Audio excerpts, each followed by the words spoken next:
From the organisation that's delivered a constant stream of gloomy economic commentary comes a glimmer of hope. The International Monetary Fund has slightly upgraded global growth forecasts for 2012. Australia's growth is predicted at 3%, and that's in line with government figures and the strongest among the world's advanced economies. Nadia Gilmore reports from Canberra.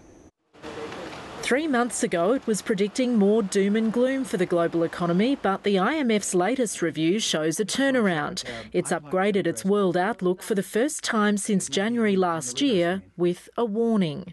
An uneasy calm remains. One has the feeling that at any moment things could well get very bad again. Global growth forecasts have been lifted slightly to 3.5% for 2012. It's predicting 3% growth for Australia, in line with Treasury forecasts, but 0.5% lower than last year. The IMF forecasts show that the Australian economy will outperform every other major advanced economy this year and next. This is an underperforming economy, and it's underperforming because of the poor economic management of the current government. Wayne Swan is sticking to his promise to deliver a surplus at next month's budget, despite falling revenue and criticism. Former Commonwealth Bank boss Ralph Norris calls the commitment mindless. A surplus is more important than ever, and that's what I think some people don't understand.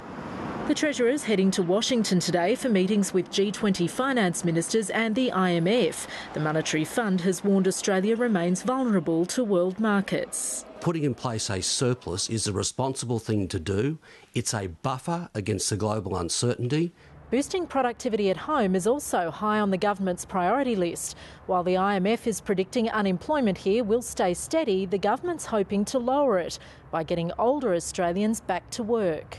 From July, the government will pay employers $1,000 for hiring and keeping a worker aged 50 or older for at least 3 months. We just need to push through this barrier that some Australian employers still have about taking on an older worker. This, of course, is catch-up politics from the government. They have almost directly lifted from the coalition one of our policies at the last election. Whoever thought of it, the idea is that everyone can be productive. Nadia Gilmore, ABC News, Canberra.